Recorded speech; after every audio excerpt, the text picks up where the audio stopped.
So I tried to upload this video in full moments ago, and look at this.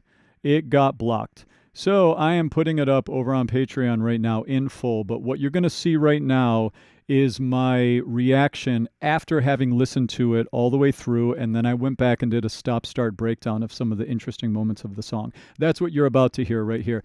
If you want to see the full one, come on over to Patreon. The link is down in the description. The way my channel works is I have these amazing supporters who are ambassadors for their favorite artists, and I have some MCR fans over there, and they put up songs on the monthly song request post, and then the community, you can see these hearts here, the community votes on songs that they want me to react to, and then the songs come to the top of the chart, and then I react to them. And My Chemical Romance has been coming up a lot in the community. Shout out to you, Hope and Iolanthe. You've shared lots of the songs we've checked out. And we've already checked out a few over there. Each month they've been coming up. We checked out Famous Last Words, The Ghost of You, Sing, Mama song. I'm going to be checking out Vampires Will Never Hurt You, in addition to, I checked out today, Welcome to the Black Parade. Oh my God. So you're going to see that here. If you want to join up and be an ambassador for My Chemical Romance and keep them on my radar, and also have some chatting with the community over in my Patreon and Discord chat, come on over. The link to all of that's down in the description. This is my metal rock collection, which is growing a little bit every week. And we've got some Fall Out Boy, lots of The Warning, some Chris Cornell, lots of Nightwish. Anyway, link to all that's down in the description. Last thing to tell you about, this is my amazing team of teachers that teach with me under my tutelage here in the Manhattan, Tri-State, Philadelphia area. We do in-person lessons out here, but we have students now, because of this channel, all over the world. So if you need a vocal coach, hit us up. The link to that's also down in the description. Okay, here we go. We're getting on to the reaction. This is right after I finished listening to it, so you kind of see my impression after that. And then I go through and break down my thoughts on the song. Hope you enjoy. Cheers. This song is such a journey. Such a journey. There is so much to break down here. Oh my God. So this opening here, so haunting and beautiful. What an incredible exposition for this song, right? For this story. Because this is the opening to the album, right? The main album. When I was a young Oh my boy, God. my father. So, okay, let's just talk about what's amazingly awesome about this. That minimal piano. I got goosebumps again at the start of that. I've got the chords here too. Hold on. Boom. So it's like, when I was a young boy, my father. It almost has like a classical, like it sounds like Pachelbel's canon or something. You're like,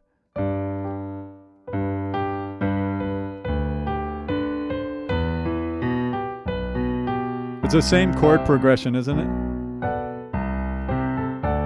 Kind of, anyway, it has a little bit of that sound to it. So it's very like, that chord progression is very, it's very innocent sounding, right? It's got a very, there's an innocence almost in the sound of it. And it really matches beautifully with the tone of his voice, right? When I was a young boy. Now this is a guy that can sing crazy gritty. Yeah! Like in this very song he goes there, right? But here it's a different sound. What's he doing vocally here? That's my, I like to break down the music and stuff, but I also break down the singing a lot. And this little chart that I have right here, this is a chart that I've made, which, after teaching 26 years, I've kind of taken this abstract world of singing and broken it out into elements that I think these 7 things here, grit, wind, metal, vibrato, intervals, vowels, and space, are the 7 things that I think add up to the primary qualities that make up a voice. That if you understand these qualities about someone singing from moment to moment, you have a real good understanding about how they're using their voice. And, and then you learn how to sing by building those coordinations. It's pretty straightforward. So how is he singing right here? He's not very gritty, right? Yeah, he's not doing a lot of that stuff he does later in the song. He's also not very windy. Wind, yeah, yeah, yeah. See, I'm windy and airflowy. He's not very much like that. He's in a brassier tone, a metallic quality tone, which we get through good chord closure, good adduction of the vocal folds, and a little bit of thickening on the vocal folds. I'm not going to get too far into that. We have no vibrato. I won't talk about the rest of the stuff. Other than that, his vowels are very wide. When I was, he's not like, oh, like an opera singer or anything. Listen for those qualities. Listen for how it's not super gritty here. And listen to how it's kind of like a metallic, brassier type of a tone versus a windier tone. My father Bop, bop. took me into the city to see a marching band. There is a little grit there. You could hear at the end of the phrase where he said city, where he got a little city, a little creak on it. Like a creaky door. Right there. Whoops. My father took me into the city Can you hear there's a teeny bit of city, like a little creak. to see. We do that through a technique called compression. We get our grit by cinching the pharynx. Like that, and then adding air pressure to it. We'll get into that a little more later. A marching band. He said, son, when Also, what's really cool about this, notice it's in an SD format here. It's not in our standard 16:9 HD format, you know, and that gives this sort of throwback nostalgic feeling to it, right? you grow up, Then we have those military drums. Makes us feel like we're marching, would you be the savior? which is what he's talking about, right? I mean, these lyrics. And by the way, he's about to say something that is almost like the motto of this band, I think, right? When you grow up, And when you grow up, would you be the savior of the broken, the savior of the broken? the beaten and the damned? Will you use your band to be the savior of the broken and the beaten and the damned?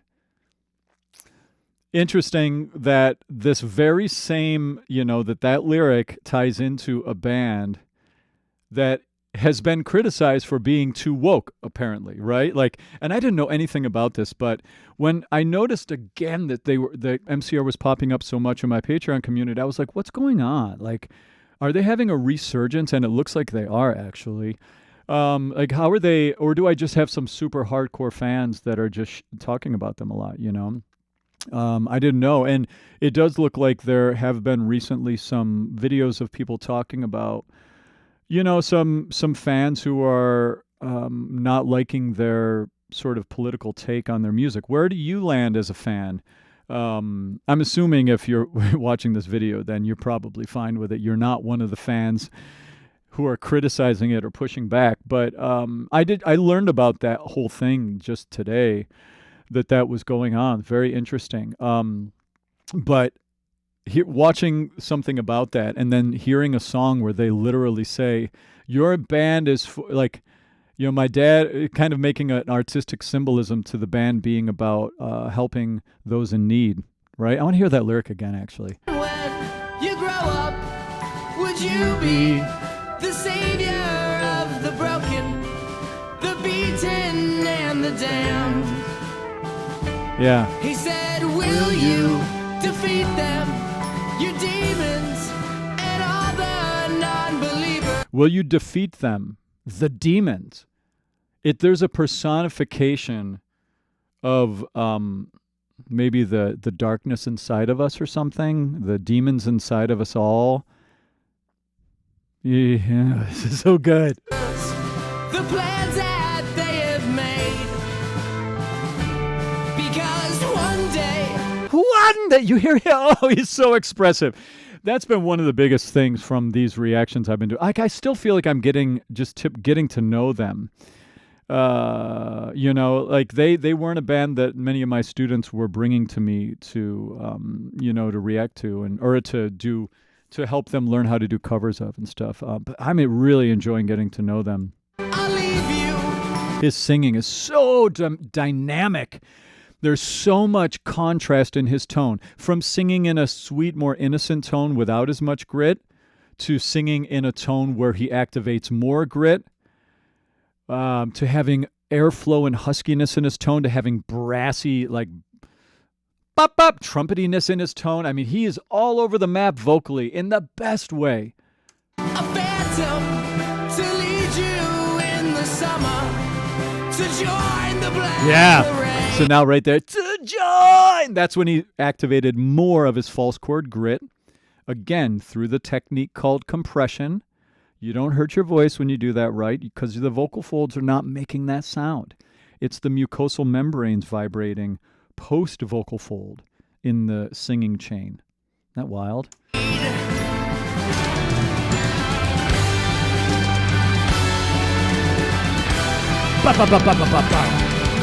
So we have these, the drums are so cool here. Da, da, da, da, da, da, da, da, da. We've got that military snare da, da, da, da, da, da, da, da, going, but then we have these toms doing almost like a call and response. It's like bum, bum, bum, bum, bum, bum, bum, bum, and then the toms do this crazy thing. The tom drums, they're the big ones that ba-doom, boom, ba-doom, on the drum kit. The snare's the one with that metal rattly thing on it.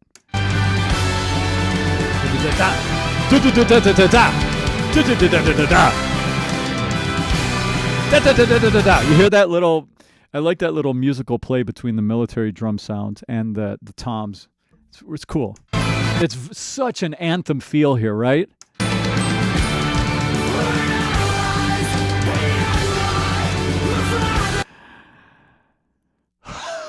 His physicality in his performing is some of the best. He is such a rock star. Such a rock star. It's almost like I can kind of see a little bit of his rock starness oozing into Youngblood now, you know? Youngblood's kind of like, feels like taking the torch from Ozzy and is now kind of a young up-and-coming rocker dude. But a lot of the physicality of Youngblood plays into like, he's so good. They are so good physicality, the whole band too. And the style, we have this like Dia de los Muertos sort of style with the masks and the darkness and the parade. It does feel like a death parade or something, right?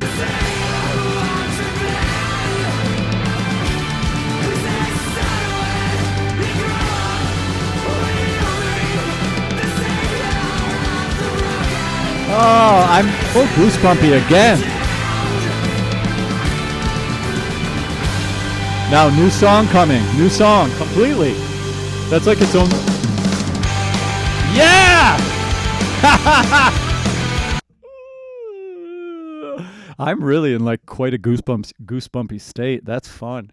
That changed. And it's so funny, it reminds me of like one of my last bands I had like 10, 15 years ago. I was super into crazy fast tempo music.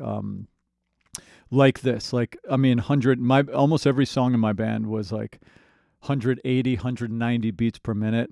It's really fun to run to music this fast. Like if you're into running, and I was into running a lot at the time. Or it's like great workout music too. It's like, yeah!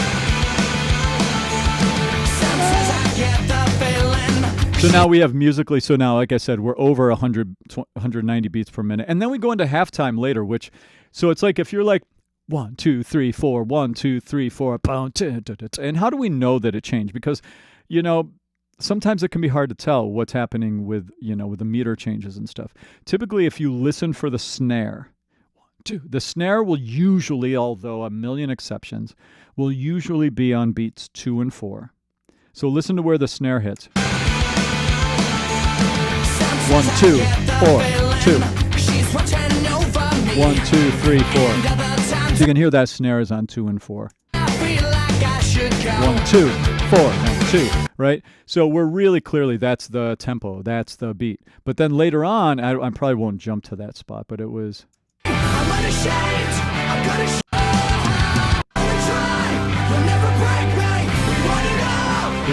4, 1, 2, 3, 4. 1, 2, 3, 4. So now right there, we're at about probably 95 beats per minute. Let me double check that.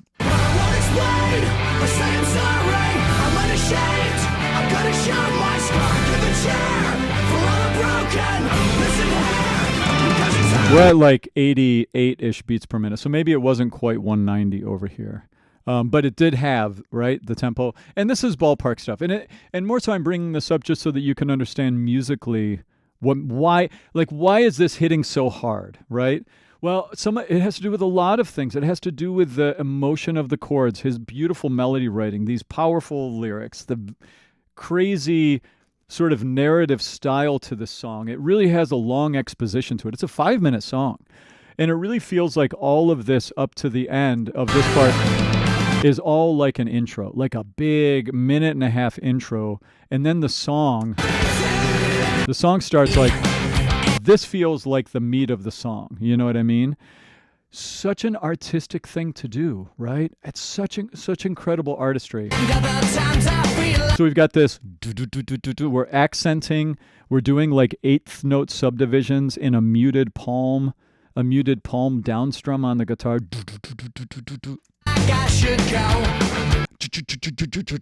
Right? Classic like pop rock thing, alt rock thing to do, especially from 15, 16 years ago. I love these harmonies here.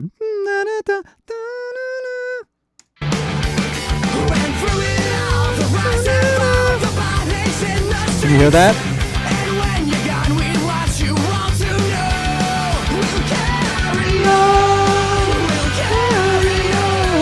That melody. We'll carry on. Oh, it's so catchy and emotional.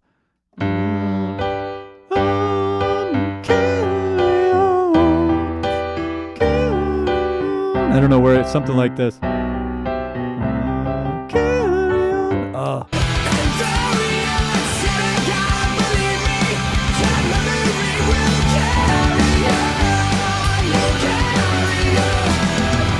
Oh, this drummer! Ah! Oh my God, the drums are bananas on this track.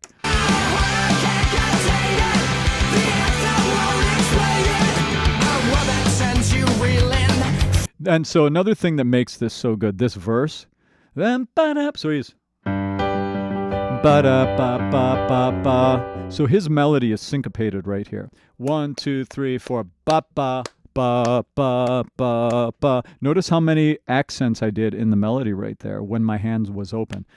If my hand is open, that means the accent of the melody is happening on the offbeat. When I close my hands, that's the beat.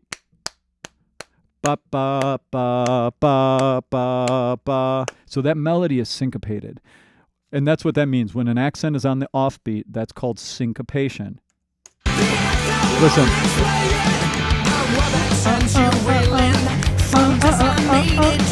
It's a super syncopated melody in the verse there. I love that.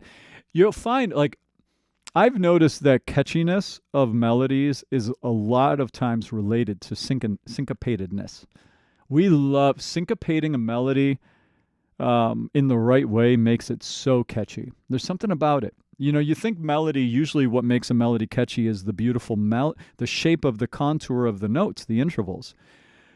But it's also the way the rhythm of that melody hits you too. It's the marriage of those two things. Your misery and hate will kill us all. So paint it black and take it back and let's shout it loud and clear. Defiant to the end, we hear the call to carry on. We'll carry on. Oh my God!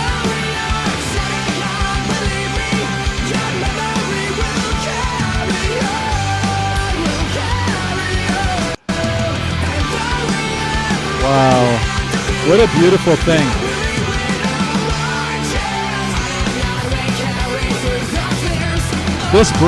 This bridge is crazy. Because we're really in G. We're in a very clear, we're in like a very much a G feeling, right? And then we go into this, the bridge goes into like, yeah, okay. The bridge, it looks like we're going into E minor. That's what it looks like. And that just makes perfect sense because the key of G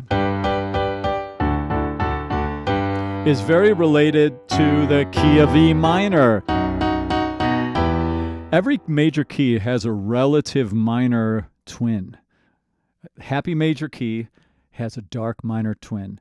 If you go down 3 half steps, here's G. If you go down 3 half steps, 1, 2, 3, from a major key, you will find it's harmonic minor. I mean, it's relative minor.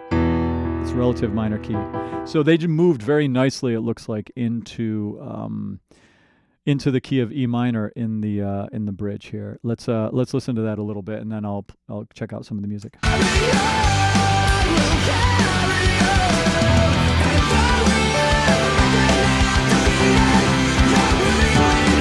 Here we go.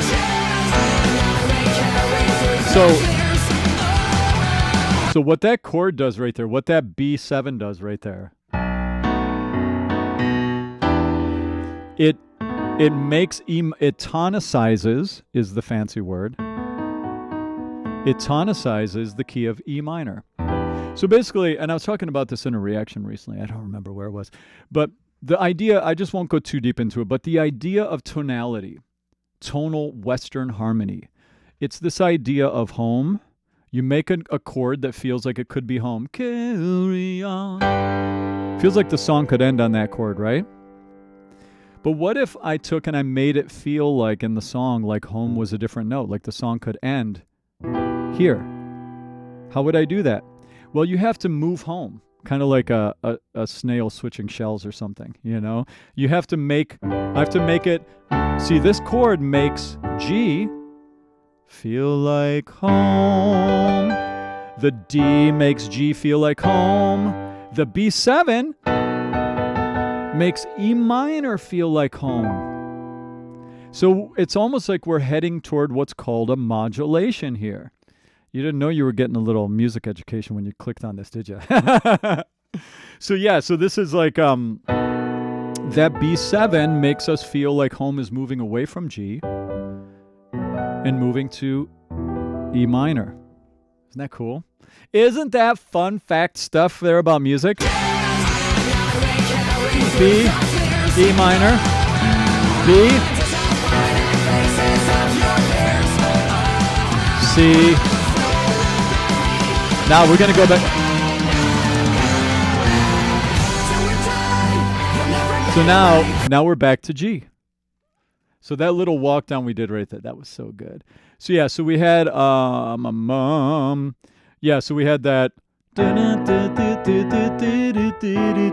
whatever the melody is, B7 to E minor. Then we had the C, and then we had this E5, B flat over D, C5, B flat 5 to get us back to G.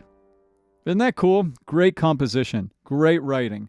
Bridges are supposed to deviate from the musical material that we've heard up to this point, and that gives us this sense of newness, you know, so that when the melody comes back again, when the main hook comes back again, it hits us even harder. Oh my God, I'm at 30 minutes on this already. Wow. Time flies when you're listening to amazing music, I guess. Wow. Okay. I'm going to stop here. I've got some more My Chemical Romance, actually, to react to for my community. If you want to keep them on my radar, this video is only happening on YouTube because they bubbled up from my Patreon community. So if you want to come over and see my exclusive MCR reactions that are living over there, as well as, be a part of the community. We have some cool people and lots of cool chit-chatting about our favorite artists happening over in the chats. So come on over and keep influencing me with the rest, with Eolanthe. We've got Planetary was recommended. These are my metal rock songs that were voted on. Yeah, oh yeah, I've got Louder Than Words still to do. I've got so much to do. This is my thing now. This is what I do. I break down music online. That's my life now. I've been doing this a year and a half, I guess. So here we go. Anyway, thanks for following. Subscribe if you like this stuff. Lots more to come. I really react to music from all over the world, though. Be forewarned. I listen to everything. So if that sounds like fun, come on over. I'll talk to y'all soon. Cheers.